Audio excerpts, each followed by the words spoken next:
How's it going, guys? Welcome back to another one bar build in Gedonia. Today we're going to be using the skirmisher armor set. Let's dive in and check out this armor. To me, this armor set looks like not a frontal assault warrior, just like a flanking warrior, just coming from the side and pincer attack the enemies, keep their morale down. This armor set looks really sick. I love the different shoulders, all the spikes on it. It does look pretty sick. Just with the different pauldrons and all the spikes coming off it. It looks like a pretty unique set. All right, let's check out the item set bonuses. Once you have two pieces of this armor set equipped, multi-stab is available for spears. Throw weapon with spear scales the weapon damage and also pierces the enemies. And if you have all 5 pieces of the armor, powerful strike with spear triggers devastating long-range attack, and also whirlwind with the spear stuns enemies around for every 20 seconds. Now this is a leather armor set, so it's a decent amount of armor. You also get a good amount of evade physical damage and resist magical damage. A decent hit to health, a little bit to stamina. You get your melee damage bonus, a little bit of movement speed, a hefty boost to attack and cast speed, also a little bit of jump height, which is good, and a little bit to crit damage multiplier. All right, let's check out the accessories, starting with the cloak. I chose to get the Cloak of Shadow, which can drop off the expeditions around Gedonia, the dig sites, so it's a random drop, and this will give you a 7% chance to critical strike chance, also 100 points to health, a whopping 250% boosted melee damage, and also a pretty hefty bonus to critical damage multiplier. You get another 40% more damage with your critical damage. Moving on to the other accessories, I chose the Ruby Twirl accessories. 2 items of the Ruby Twirls, you get increased damage from all blood magic abilities by 40%, and if you have all 4 items, it boosts it up by 120%. And each of the accessories give you a 20% boost to all blood magic and also 1% to blood healing. Moving on to the living weapon. The living weapon I chose is Spear of Hardened Blood, Stage 3. So each attack gives a stackable damage increasing buff.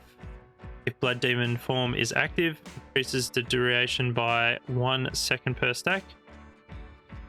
Every attack has a chance to spawn on an enemy around you, and bloody spikes explode after striking. So this is a 2-handed spear, normal 20 damage. Its speed is slow. And also you get a 5%, so a 3% boost to blood healing. Alright, let's check out the stat. Starting in ferocity, we have powerful strike level 2, which when we use our spear, it will deal 562% more damage. Also, it'll do a long range attack as well from our armor. Next up, we have whirlwind strike level 2, which it'll stun our enemies every 20 seconds. So this is our big AoE stun ability. It'll do damage and stun the enemies since we've got this armor set on. Next up, we have Rage. Every time we hit an enemy, we will gain 1 stack of Rage that increases our melee damage by 0.5%, and 2-handed weapons give 2 stacks. So we'll gain 1% damage every time we attack, and we have that multi-stab too, so that can boost it up even higher very quickly. Next up, we have Angry Strike, and Angry Strike can proc when we have 50 Rage. It'll be a piercing strike that reduces armor by 50% for 10 seconds. So that'll be huge. It'll just decimate the armor of our target. Next up, we have Mastery Skill Killing Frenzy. That doubles a rage generation from each stack of rage, increasing attack speed as well. Then we have Critical Strike level 2, just increases our critical strike chance by 5%. Then we have Melee Damage level 5, which increases our melee damage by 70%. Then we have Two-Handed Weapons level 2. So this is just a passive that increases our two-handed weapon damage by 30%, our attack speed by 20%, and also our crit chance by 4%. Next up in combat mastery, we have enchant weapon level 2. So this will put an enchant on our weapon, whatever element we choose. And level 2 will use a cleave attack that deals 50% of our main weapon damage, scaled with our melee and magic damage bonuses. Then we have throw weapon level 4. So when we use this with a spear with our armor set, this will deal a lot of melee damage to our target. It will scale with our spear damage. If we don't use it on an enemy, we can use it on the environment and it'll pull us towards destination. Or we can use it to pull an enemy towards us or get pulled to an enemy, depends how big they are. Next up we have Ren level 4. So this gives us a 20% chance to cause bleeding to an enemy that will deal 20% of our damage every 2 seconds for 10 seconds. Next up we have Piercing Strikes. So this will give us a 33% chance every hit to reduce the enemy's armor. So then we'll do an additional 1% more damage every time it stacks up. And level 2 will just apply the trauma effect, which reduces their movement and attack speed by 20% for 15 seconds. Then we have Fencing level 4. This just gives us our combo and increases our damage, which with every stage of the combo, and also gives us a 100% chance to proc a armor piercing effect at the end of the combo. Then in Blood Magic, we have Blood Element level 2. So this will just drain 5% of our health and apply the Blood Element to us. Increases our chance of bloody attacks proccing by 5%. All influence skills are 25% more effective. Next up is Mark of Blood level 2, which drains 10% of our health and puts a mark of blood that slowly deals damage and increases the chance of triggering bloody attacks by 15%.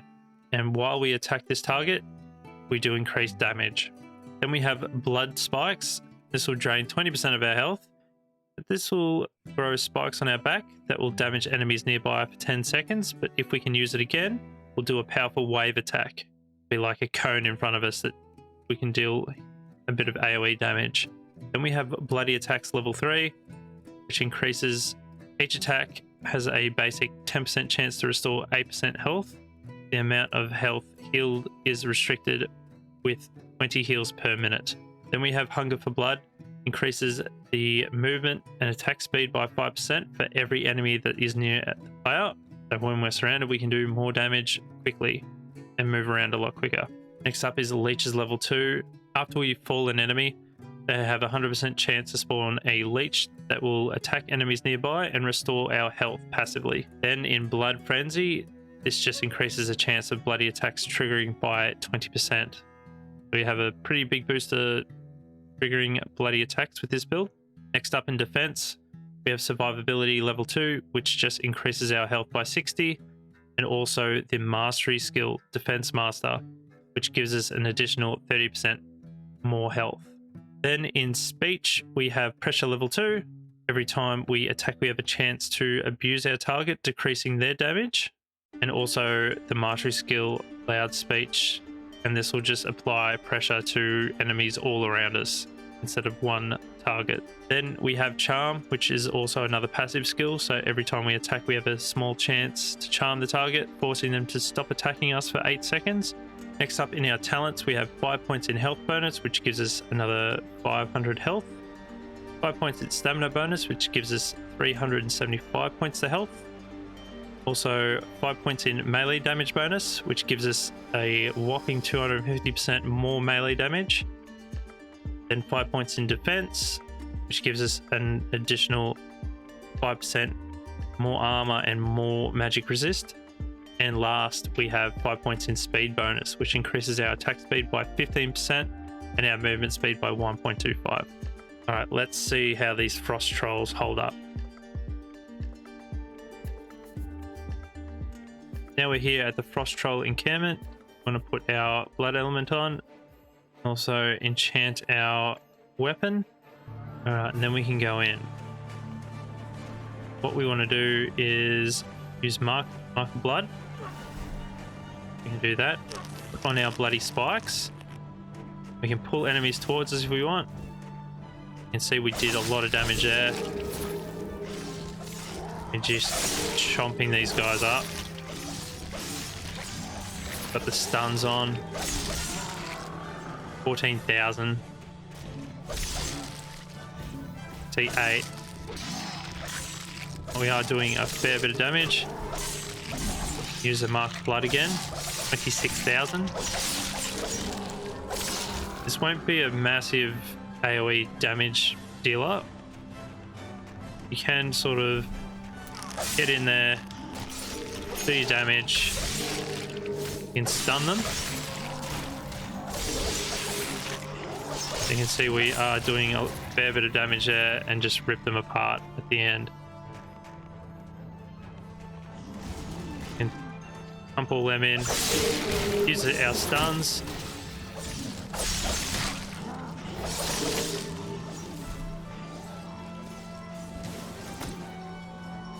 Try and get in there. Probably lucky little dodge there. We are just stun locking them, doing so much damage, especially with this spear with the power of blood.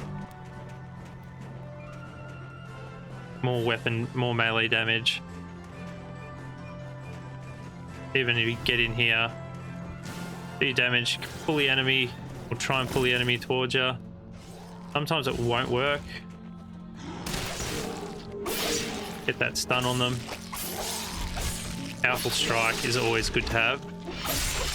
You can pretty much spam that ability. You're doing 25,000, 51,000 damage. That's pretty crazy.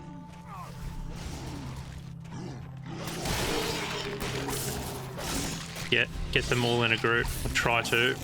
Might be a bit difficult. Just especially because you can just keep using powerful strike. You don't even have to attack. The amount of damage that you'll deal is just crazy. Even summoning that down. Use your whirlwind. Yeah, you're just going to be doing so much damage. Angry strike can shoot little beams as well, so it can pierce through all the enemies. But yeah, the skirmisher is no joke.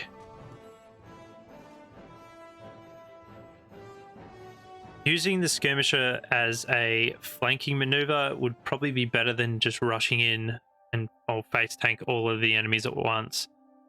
So I don't want to keep them separated. You can keep them stunned and just try and get as much damage as you can in. You saw 51k damage, and that wasn't even a crit. So it's not a very high crit chance. Still, the skirmisher can deal out the damage, especially when you get all of your buffs up. There's not much AoE in this build. It's more separate an enemy and just take them out as quickly as you can. You can fight a bit of a group, maybe 4 max.